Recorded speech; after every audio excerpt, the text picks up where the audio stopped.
불라국이라는 머나먼 나라에 오구 대왕과 길대 부인이 살았다.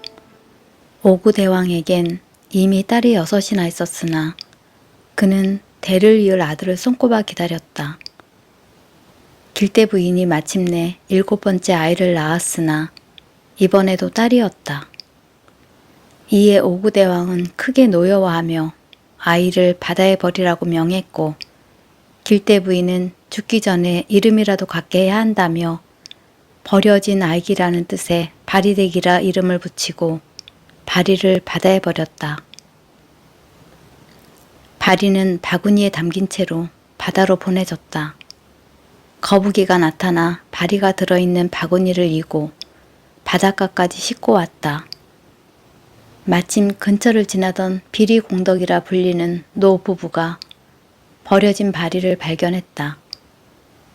바구니를 보니 뱀 한 마리가 바리의 몸을 감싸고 있었고 거미와 개미떼가 꼬여 바리의 몰골이 말이 아니었다.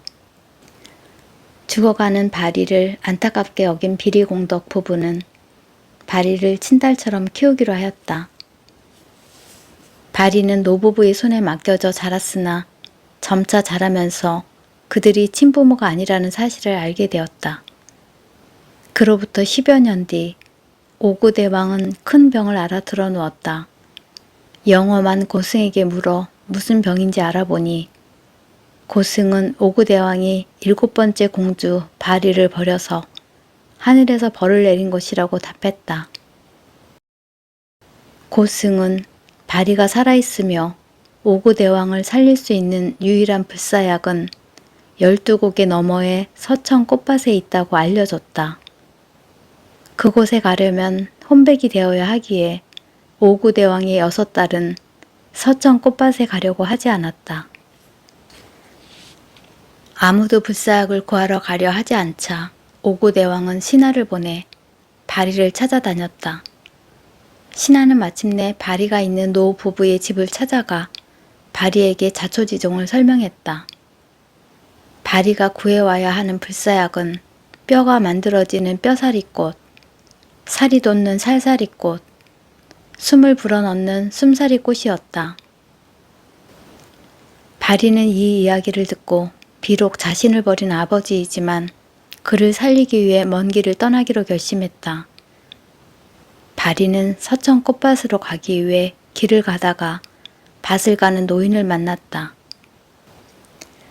바리는 노인에게 서천 꽃밭 가는 길을 알려달라고 하였고 노인은 커다란 밭을 갈아주면 그리 하겠다고 약속했다. 마음씨 착한 바리는 노인의 부탁대로 열심히 밭을 갈았으나 밭이 넓어 일은 끝도 없었다.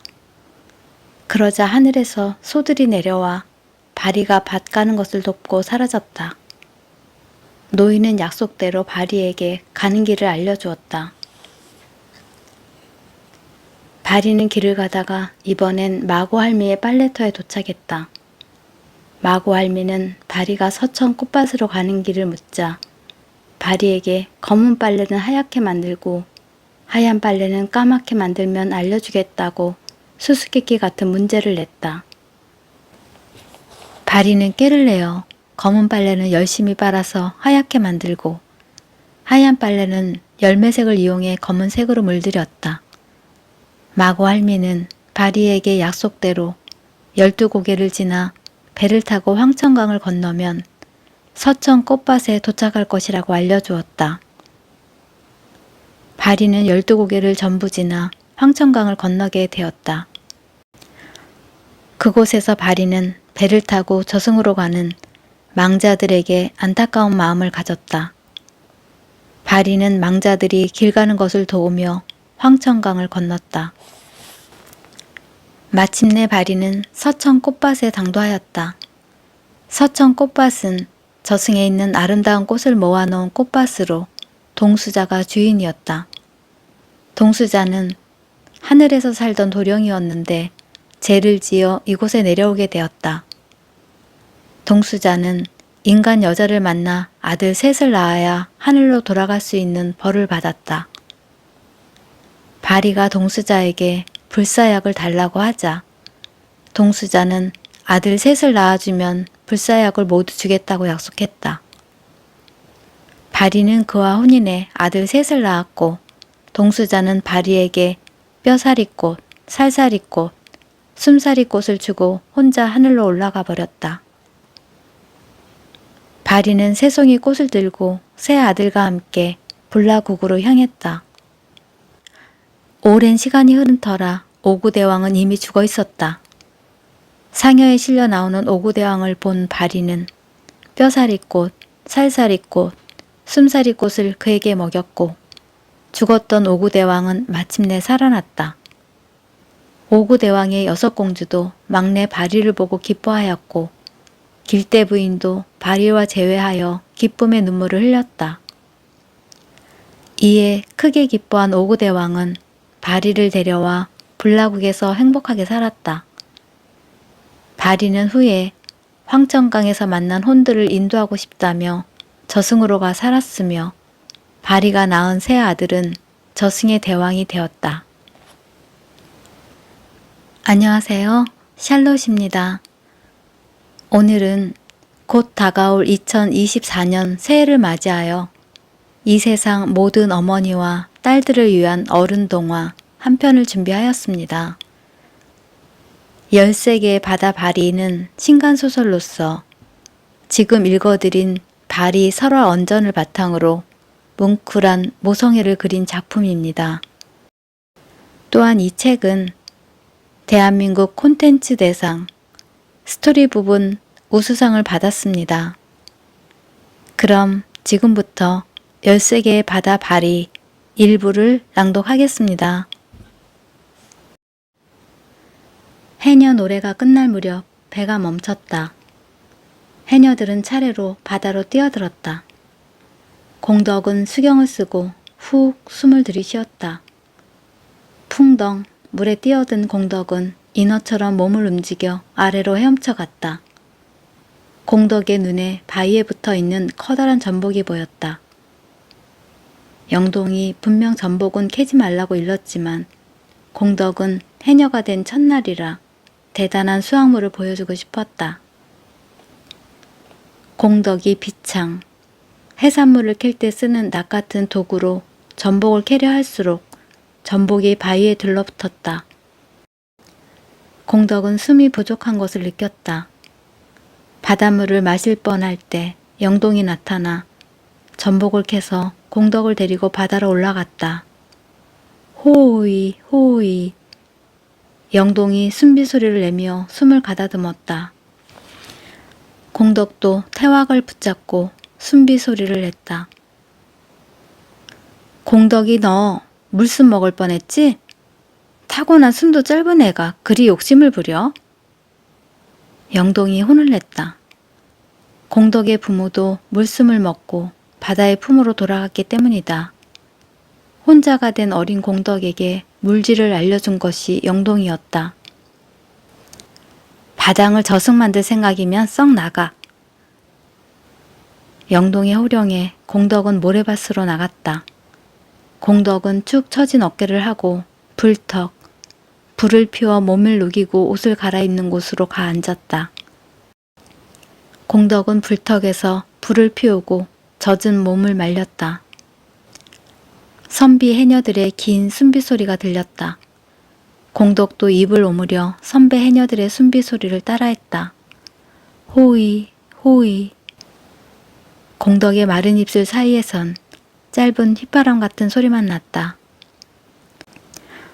난 왜 이리 숨이 짧을까? 멋진 해녀가 되고 싶었는데. 공덕은 한숨을 푹 쉬었다. 공덕의 시야에 연보라색 백리한 꽃처럼 생긴 연산호, 제주 바다에 사는 희귀한 산호가 들어왔다.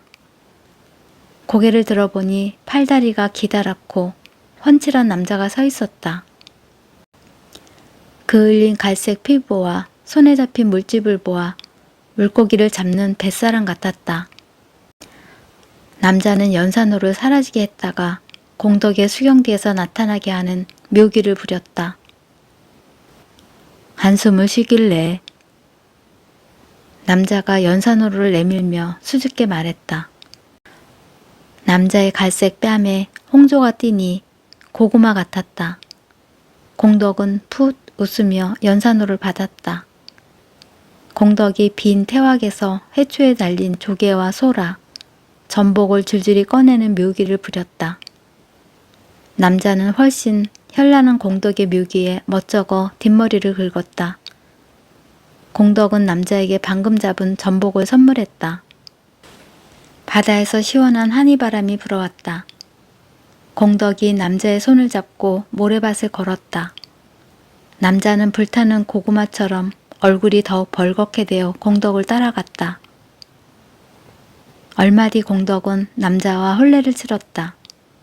공덕은 형형색색의 연산호를 꽃다발처럼 안고 남자와 마주 섰다. 남자는 해벌쩍 입이 귀에 걸린 채 공덕을 사랑스러운 눈길로 바라보았다.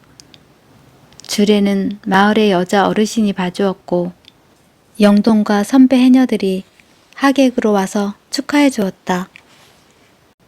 남자와 공덕이 맞절을 하다 콩 박치기를 하자 영동과 해녀들이 깔깔 웃었다. 혼례를 마치고 공덕과 남자는 바닷가에 있는 공덕의 초가집으로 갔다. 작고 허름했지만 부부의 연을 맺은 두 사람에겐 더없이 좋은 집이었다. 집으로 향하는 두 쌍의 발자국이 사이좋게 모래밭에 찍혔다.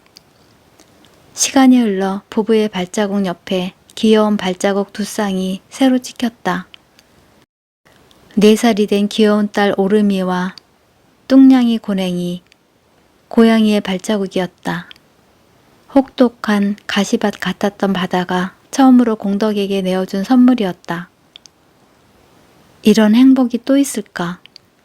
공덕은 매일 바다를 향해 감사의 절을 올렸다. 감귤빛 노을이 탐스럽게 빛나는 날이었다.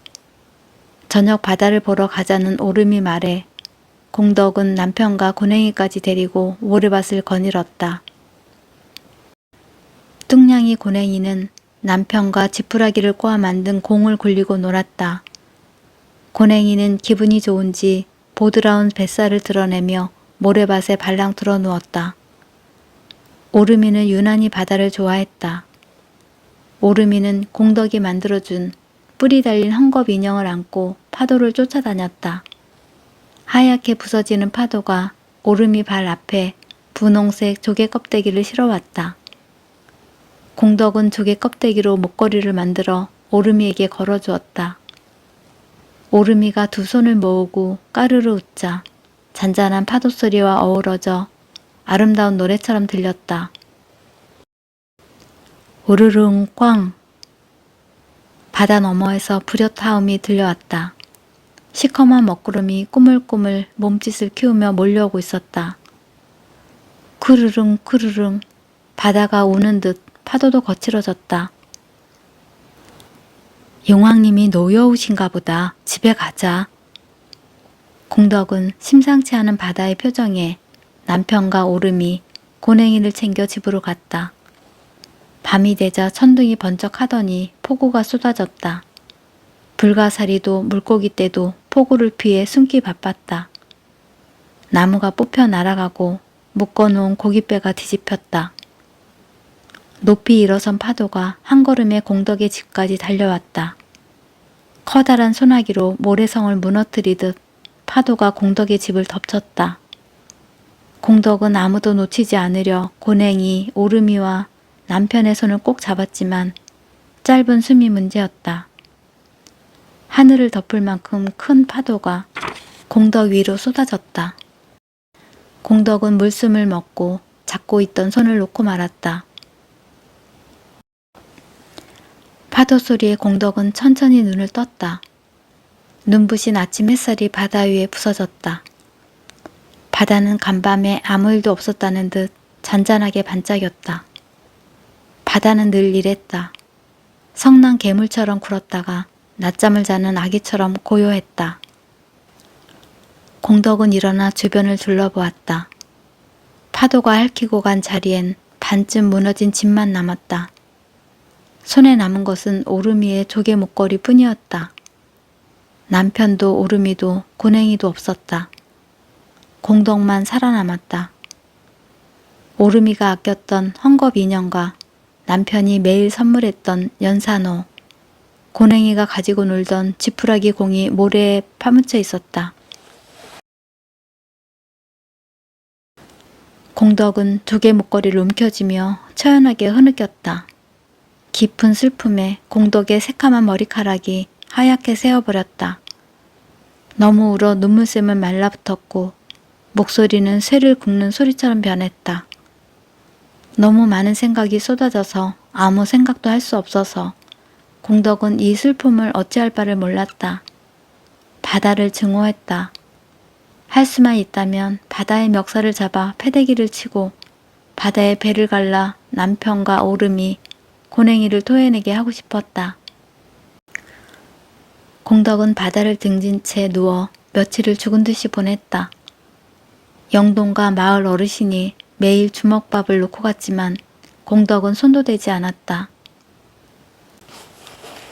호이 호이 숨비 소리가 바다에서 들려오자 공덕의 심장이 제멋대로 날뛰었다. 바다는 사랑하는 것을 앗아갔지만 공덕은 바다 없이 살 수 없었다. 해녀의 운명이었다. 공덕은 바다로 나갔다. 모래밭에 공덕의 발자국이 쓸쓸히 찍혔다. 한때 둘이었고 넷이 되기도 했던 발자국은 다시 공덕의 발자국 하나만 남게 되었다. 공덕은 바다를 노려보았다. 바닥이 마우다. 바다가 실소. 공덕은 조개 목걸이를 목에 걸고 바다로 들어갔다. 몸이 아플 때까지 물질을 하면 겨우 슬픔을 견딜 수 있었다. 태왁을 안고 공덕은 목이 쉬어 새소리 같은 숨비소리를 내었다. 호이 호이. 울음 같은 공덕의 숨비소리가 바다에 퍼졌다. 공덕의 바다를 지나 저 멀리 짙은 푸른색 파도가 춤추는 곳이 있었다. 파도 위에 세워진 용궁이었다. 다채로운 색의 불가사리, 산호초와 진주로 꾸며진 용궁은 파도가 칠 때마다 크게 들썩였다. 용궁에서 힘겨운 신음소리가 들렸다. 해산을 앞둔 여자가 내는 소리였다. 해마 대신, 문어 대신, 새우 대신이 긴장한 얼굴로 용왕의 방 앞을 서성였다. 산통이 시작된 지 한나절이 지났는데도 아기 울음소리가 들리지 않아서였다. 여자는 용왕의 방에서 아기를 낳고 있었다. 보석 같은 연보라색 눈동자를 지닌 그녀는 곱게 따은 연보라색 머리에 진주 머리핀을 했다. 여자는 오랜 시간 출산의 고통에 시달려 기절하기 직전이었다. 용궁에 주술 쌓인 바다 달팽이 노파가 곁에서 여자의 출산을 도왔다.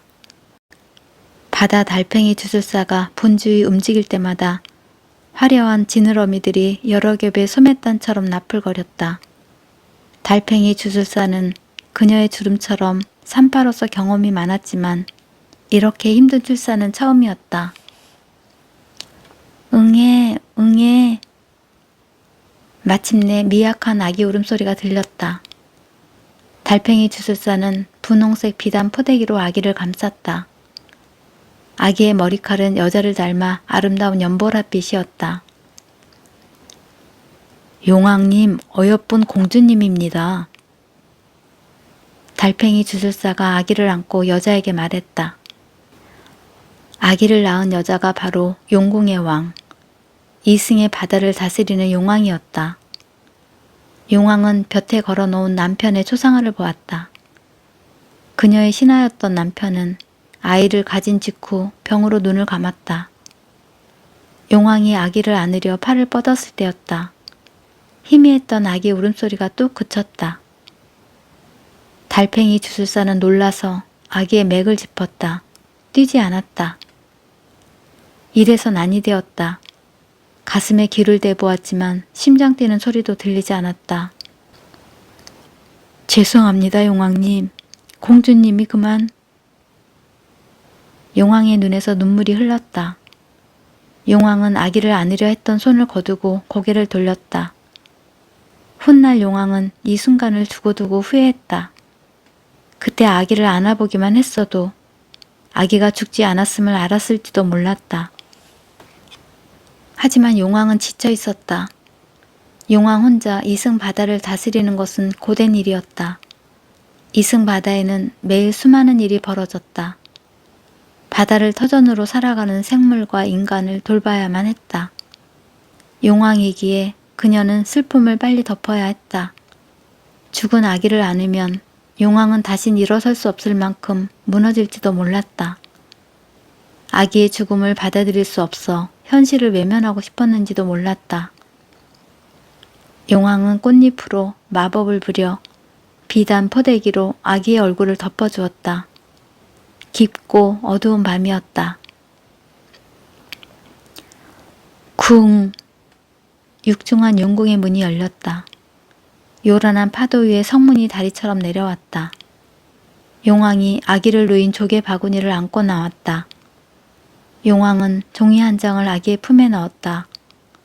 먹으로 별이라고 쓴 종이였다. 너는 바다의 별처럼 빛나는 나의 딸 별이었단다. 용왕이 밤 하늘의 별을 보며 슬피 말했다. 바다는 별 가루를 뿌려놓은 것처럼 반짝였다. 어디가 하늘이고 어디가 바다인지 구분하기 어려울 정도로 아름다웠다. 용왕은 조개 바구니를 바다에 띄웠다. 파도가 출렁이며 조개 바구니가 천천히 바다로 나아갔다. 달팽이 주술사와 대신들은 멀어지는 조개 바구니를 향해 마지막 절을 올렸다. 쿵! 천둥이 치고 먹구름이 몰려왔다. 눈을 감았던 아기가 놀라서 응애, 응애 하고 울었다. 용궁으로 들어가던 용왕이 바다를 돌아보았다. 후두둑 쏟아지는 비와 꾸르릉 구름이 몰려오는 소리에 아기의 울음소리는 묻혀서 들리지 않았다. 이를 모르는 용왕은 대신들과 용궁으로 들어갔다. 육중한 성문이 굳게 닫혔다. 파도가 높아지자 떠내려가던 조개 바구니도 위태롭게 흔들렸다. 응애, 응애. 아기 울음소리가 망망대해에 퍼졌다. 파도가 높이 일어서자 조개 바구니가 뒤집히며 아기가 바다에 떨어졌다. 울음소리를 듣고 작은 줄무늬 바다뱀이 헤엄쳐 왔다. 줄무늬 바다뱀은 작은 몸으로 아기를 휘감아 조개 바구니에 넣었다. 줄무늬 바다뱀은 곧 성난 파도에 휩쓸려 사라졌다. 이번엔 물고기들이 몰려왔다. 물고기들은 조개 바구니를 요람처럼 흔들어 아기를 달랬다. 형광 오징어가 헤드라이트처럼 눈에서 나오는 빛을 쏘아 앞을 밝혔고 붉은 문어가 뒤에서 로켓 같은 추진력으로 조개 바구니를 밀었다. 하늘을 떠다니는 해파리가 날아와 에도벌룬처럼 바구니에 매달려 항해 방향을 조종했다. 아기는 바다 친구들이 지켜주는 조개 바구니에서 잠이 들었다. 바구니는 멀리 멀리 떠내려갔다. 주상절리 꼭대기에 작은 돌탑 3개가 쌓였다. 공덕의 남편과 오름이 고냉이의 돌탑이었다. 공덕은 연산호 꽃다발과 도깨비 인형, 지푸라기 공을 돌탑 앞에 놓았다. 차라리 서방을 따라갔더라면 어찌 혼자나마 기구한 삶을 이어가야 한단 말인가. 공덕은 너무 울어 눈물도 말라붙은 공허한 눈으로 돌탑을 봤다. 그때 바다는 다시 한번 공덕을 시험하는 일을 벌였다. 응애, 응애. 아기 울음소리가 희미하게 들려왔다. 헛것이 들린 겐가? 공덕은 두리번거렸다. 소리는 점점 가까워졌다. 바당이다. 공덕은 절벽 끝에 서서 바다를 내려다보았다. 저 멀리 떠내려오는 커다란 조개 바구니가 보였다. 조개 바구니에 담긴 아기가 두려움과 배고픔에 떨며 울고 있었다. 공덕은 절벽을 미끄러져 내려갔다. 급한 마음에 넘어지고 굴러도 아픈 줄을 몰랐다. 공덕은 집신도 벗겨진 채 바다로 뛰어들어 파도에 휩쓸리는 조개 바구니를 붙잡았다. 공덕은 조심스레 아기를 안고 무트로 올라왔다. 분홍색 왕벚꽃 나무 아래 서서 공덕은 아기가 무사한지 살폈다. 아가, 괜찮니? 많이 무서웠지? 아기가 울음을 그치고 공덕을 봤다. 아기의 연보랏빛 눈동자는 별을 닮은 것처럼 반짝였다.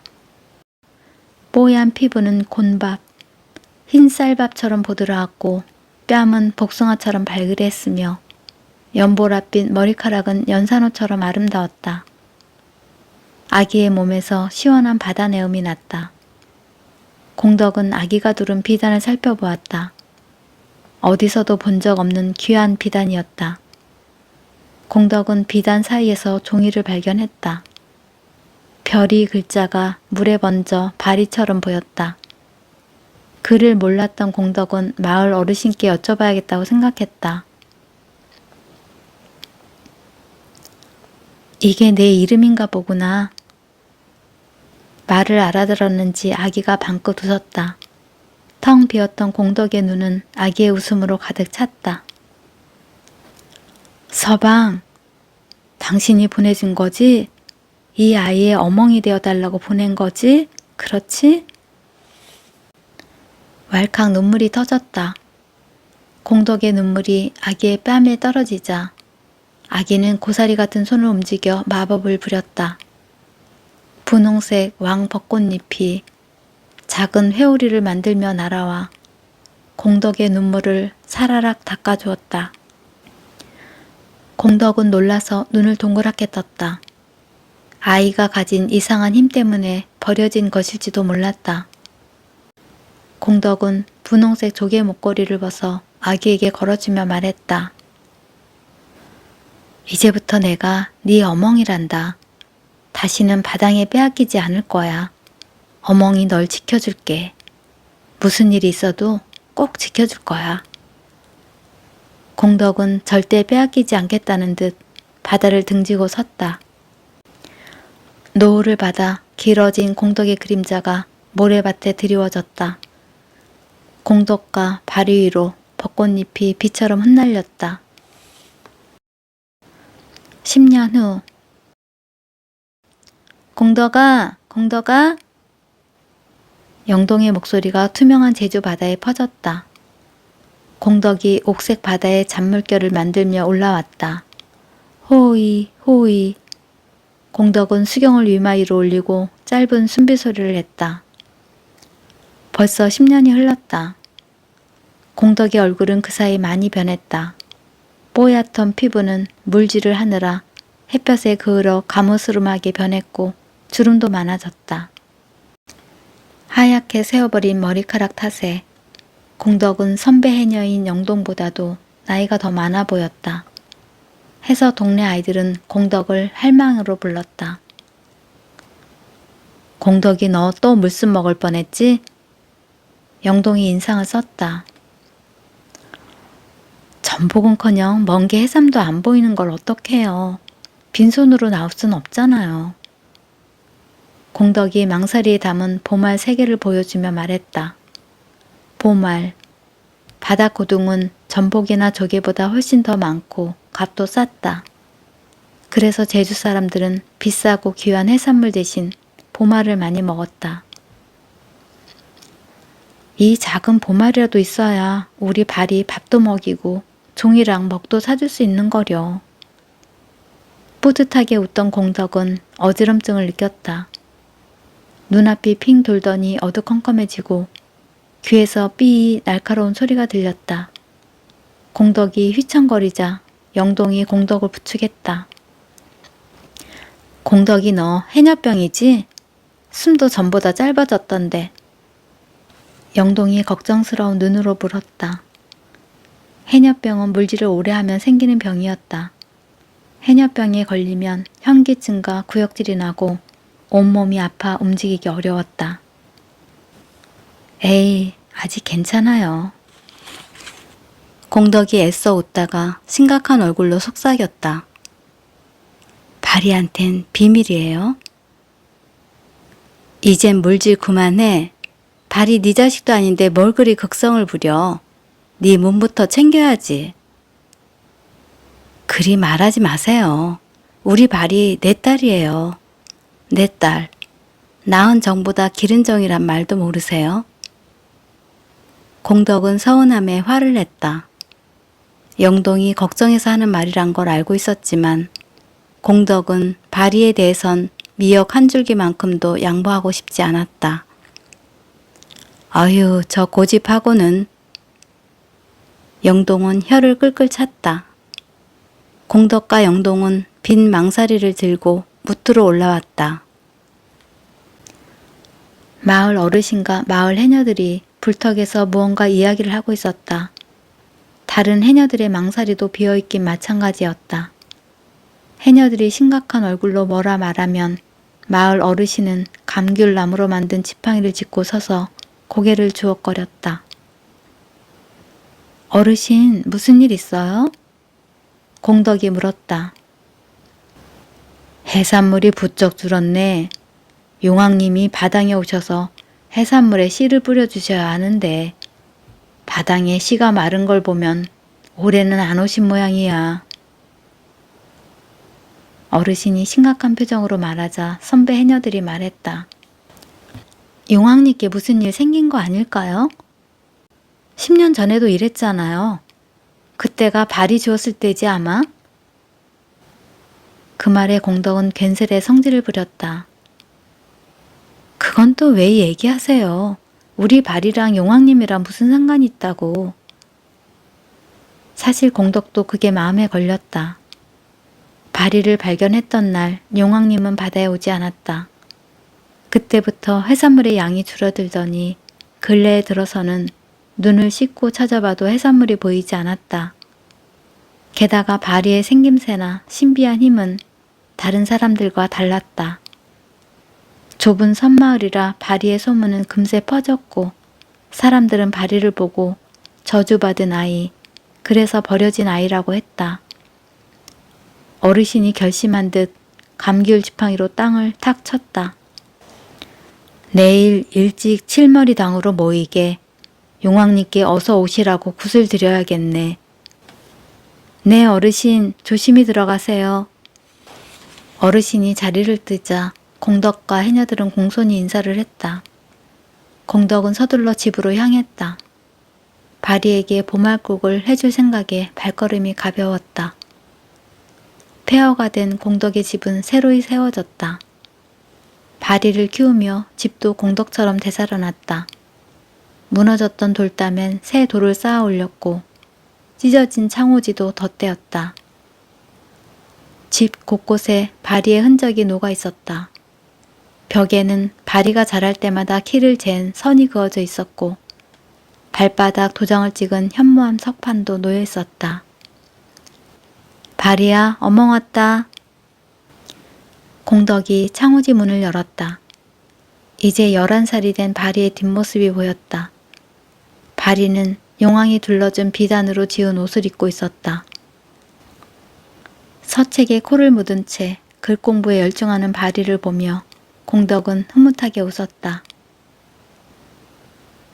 우리 딸 공부하느라 대답도 못했구나. 기특도 하지. 어멍이 우리 발이 먹이려고 보말 캐왔어. 맛있겠지? 공덕은 발이에게 다가갔다. 어찌된 일인지 펼쳐진 서책엔 낙서만 가득했고 발이가 진 붓은 허공에 멈춰 있었다. 공덕이 발이의 어깨를 치자 스르륵 발이가 사라지고 벚꽃잎 하나만 바닥에 떨어졌다. 발이가 마법으로 만든 환영이었다.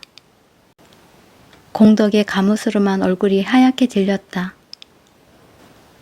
이 녀석이 또? 거긴 절대 가면 안 되는데. 공덕은 보말을 냅다 던지고 밖으로 달려갔다. 발이야! 발이는 동네 아이들과 바다에 있었다. 발이는 몰랐겠으나 용왕과 꼭 닮은 모습으로 자랐다. 허리까지 내려오는 연보랏빛 머리카락은 바다 물결처럼 굽이쳤고 연보라색 눈동자는 보석처럼 맑았다. 동네 아이들은 칠흑같이 검은색 머리카락에 검은색 눈동자를 지니고 있어 발이만 외딴 섬처럼 튀었다. 시작? 단발머리 여자아이가 외치자 바리와 아이들은 손으로 코를 잡고 동시에 입수했다. 얼마 못 가 아이들은 하나둘 숨을 못 참고 물 위로 올라왔다. 동네에서 숨이 가장 길다고 소문난 아이도 물 위로 올라왔지만 바리만 아직 나오지 않았다. 시간이 갈수록 아이들의 얼굴은 파랗게 질려갔다. 왜 안 올라와? 무슨 일 난 거 아니야? 어떡하지? 겁먹은 아이들 뒤로 쓱 무언가 올라왔다. 물에 젖은 머리카락이 뺨에 달라붙어 물귀신처럼 보이는 발이었다. 으악, 물귀신이다. 아이들이 기겁하며 뒷걸음질 쳤다. 내가 제일 오래 참았지? 이제 나도 고블락, 숨바꼭질에 끼어져. 바리가 씩 웃자 음침한 것이 정말 물귀신 같았다. 용왕의 딸 바리는 어여쁜 아기 시절을 거쳐 이렇게 역변했다. 괴물! 사람은 그렇게 오래 못 버틴다고. 괴물은 고블락에 못 끼워줘. 아이들이 놀리자 바리는 그럼 그렇지 하며 어깨를 늘어뜨렸다. 버려져서 발이 되기. 공덕 할망도 언제 널 버릴지 모른다네. 골목 대장격인 아이가 할망 이야기를 꺼내자 바리의 눈썹이 꿈틀했다. 할망 얘긴 하지 마. 어른들이 넌 저주받은 아이랬어. 그래서 네 부모도 널 버린 거고 공덕 할망네 가족도 죽었댔어. 다 네 탓이라고. 뭐라고? 바리의 눈이 불처럼 이글거렸다. 곱슬머리가 하늘로 치솟아 꿈틀거리자 연보라색 불꽃이 타오르는 것 같았다. 우악, 진짜 괴물이다. 아이들이 바리만 두고 흩어졌다. 뭐가 어째 이놈들 이리 안 와? 멀리서 공덕이 집신을 휘두르며 달려왔다. 이렇게 이쁜 괴물 있으면 나와보라 그래. 니들 다음에 걸리기만 해봐. 너희 어멍아방한테 다 이를 거야. 공덕이 도망치는 아이들의 등에 대고 소리쳤다. 아이들은 공덕과 바리에게 메롱을 하며 달아났다. 괴물 맞는데 뭐. 그러니까 친부모도 날 버렸지. 바리가 말했다. 어멍이 바당에 들어가지 말랬지? 왜 어멍 말을 안 들어? 공덕은 바다로 들어가 바리를 무스로 끌고 나왔다. 바리는 동네 아이들에게 제일 잘하는 숨참기를 보여주려고 했다. 그러면 아이들과 친구가 될 수 있을 줄 알았다. 아니, 난 애들이랑 놀려고. 공부할 시간에 놀긴 왜 놀아? 그것도 하필 바당에서 놀겠다고 해? 공덕이 바리의 말을 잘랐다. 바당이 자꾸 부르는 것 같단 말이야. 그거 물귀신이야, 물귀신. 부르긴 누가 널 부른다 그래. 네가 무슨 바당의 공주라도 되는 줄 알아? 아니야, 무로는 다르게 생겼어. 지금도 할망 뒤에 서 있는데. 뭐? 공덕은 새파랗게 질려서 뒤를 봤다. 아무것도 없는 것을 확인한 후 휴, 안도의 한숨을 쉬었다. 바리가 키득키득 웃자 공덕은 인상을 썼다. 어멍이 어디 가서 그런 소리 하지 말랬지? 누가 들으면 어쩌려고. 사람들이 알면 우리 쫓겨나. 자꾸 물운이 보이는 걸 어떡해? 왜 말도 못하게 해? 봐, 이런 것도 할 수 있는데 왜 힘을 쓰면 안 되는데? 바리가 꽃잎을 후 불었다. 모래밭이 일어서더니 공덕의 허리만큼 오는 모래 궁궐이 만들어졌다. 지나가던 꽃게 가족이 모래 궁궐이 마음에 들었는지 궁궐로 들어가 자리를 잡았다. 마법 부리지 마라. 바당에도 나가지 마라. 할망은 다 하지 말라고만 하잖아. 어멍이 언제 그랬어? 그리고 할망이라고 부르지 말랬지? 봐. 또 하지 말라고 하잖아. 바당이 얼마나 위험한지 네가 몰라서 그래. 넌 세상이 어떤지 아무것도 몰라. 그러니까 어머 말대로만 해. 싫어. 나도 바닥 나가서 물질 할 거야. 아무것도 모르는 건 내가 아니라 할망이라고. 바리의 머리카락이 하늘로 치솟았다. 바리는 옆에 있던 하얀 꽃잎을 따서 후 불었다. 하얀 꽃잎 회오리에 감싸여 바리가 사라졌다. 어릴 때는 말도 잘 듣고 착한 아이였는데 바리는 자라면서 누굴 닮아가는지 삐딱해졌다. 다른 아이들처럼 평범하게 자라길 바랬는데 왜 이리 엇나가는지 속상했다. 공덕은 바리가 사라진 자리에 남은 꽃잎을 바라봤다. 아, 세상에서 물질이 제일 힘들 줄 알았는데 물질보다 어려운 게 자식이구나. 넓게 펼쳐진 노란 유채밭에 유채꽃이 살랑살랑 흔들렸다.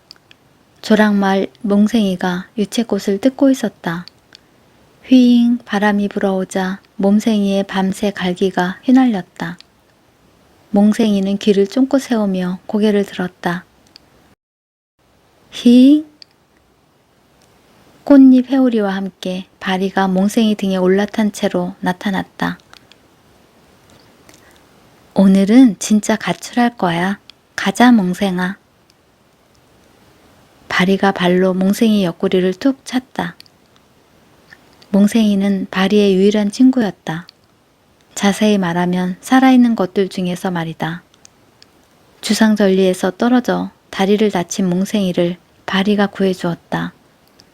몽생이는 바리의 속을 읽을 만큼 영리했고 제주에서 으뜸가는 빠른 조랑말이었다. 몽생이와 바리는 둘도 없는 친구가 되었다. 더 이상은 못 참아. 바당 건너 육지로 나갈 거야. 출발. 바리가 말했지만 몽생이는 코웃음을 치며 유채꽃만 뜯었다. 너도 나한테 아무것도 하지 말란 거야? 바리가 몽생이의 말을 알아듣고 이야기했다. 아니, 그게 아니라 할망이 내 말은 안 듣잖아. 그래서 뭐? 내가 잘못했을 거라고? 칫, 됐어. 나 혼자 갈 거야. 바리가 등에서 내리려고 하자 몽생이가 앞발을 들었다. 바리의 몸이 뒤로 기울어졌다. 바리는 두 팔로 몽생이의 목을 안았다. 몽생이가 바리를 태우고 달리기 시작했다. 몽생이가 달리는 대로 유채꽃이 양옆으로 벌어지며 노란 길이 났다. 바리를 태운 몽생이는 유채밭을 벗어나 초록 벌판을 달렸다. 기생화산인 오름을 달리고 바닷가를 달렸다. 푸른 바다에서 불어오는 환희바람에 바리의 갑갑했던 마음도 상쾌해졌다. 영특한 몽생이는 바리를 달래는 법을 기가 막히게 알았다. 바리는 언제 그랬냐는 듯 활짝 웃으며 몽생이를 타고 달렸다. 몽생이는 진회색 주상절리 꼭대기로 올라갔다. 바리와 몽생이가 처음 만났던 그곳이었다. 바리는 몽생이의 윤이 나는 밤새 갈기를 쓰다듬었다. 기분이 좋은지 몽생이는 푸르르 소리를 내며 고개를 흔들었다. 푸른 바다 위에 노른자 같은 저녁 노을이 떴다. 바리는 깊은 눈으로 노을이 반사된 바다를 바라보았다. 공덕은 바리에게 넌 아무것도 모르니까 자기 말만 들으라고 했다. 하지만 바리가 보기에 진짜 모르는 것은 공덕이었다. 바리는 공덕을 어멍이라 부를 수 없었다. 하나도 닮지 않은 데다 주워온 아이란 것을 제주 사람들이 다 알아서였다. 어멍이라고 불러도 될까? 진짜 딸도 아닌데. 언제나 이 생각이 바리의 가슴을 무겁게 짓눌렀다. 바리는 동네 아이들을 따라 공덕을 할망이라 불렀다. 게다가 바리는 바다가 좋았다. 바리는 돌고래들에게 바다 밑에 한라산처럼 큰 산과 바리의 머리카락을 닮은 아름다운 연산호가 꽃처럼 피어있다는 것을 들었다. 귀를 기울이면 바다 너머에서 그리운 목소리가 자신을 부르는 것 같았다.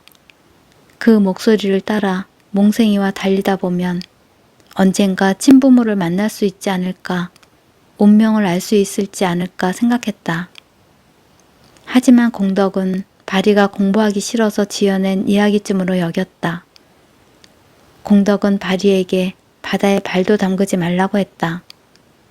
왜 그러면 안 되느냐고 물어도 공덕은 답해주지 않고 바다는 위험하다고 공부나 하라고 잔소리했다. 그럴수록 바리는 얼굴도 모르는 친부모가 궁금했다. 저 바당을 건너면 나를 낳아주신 부모님이 계실까? 그분들도 나처럼 생겼을까? 정말 내가 괴물이라서 버린 걸까? 히히힝. 몽생이가 고개를 저었다. 고마워, 몽생아. 바리는 두려웠다. 정말 저주받은 아이라서 공덕의 가족이 목숨을 잃은 것일까봐, 공덕에게도 버려질까봐 두려웠다. 공덕은 정말 아무것도 몰랐다. 낭독은 여기까지입니다. 재미있으셨나요? 구독자와 시청자 여러분, 올 한 해 사랑해 주셔서 너무 감사드리고요. 새해 복 많이 많이 받으세요. 원하시는 소원 다 이루시고 건강하고 행복한 한 해가 되시기를 기원드립니다. 새해에 다시 오겠습니다. 감사합니다.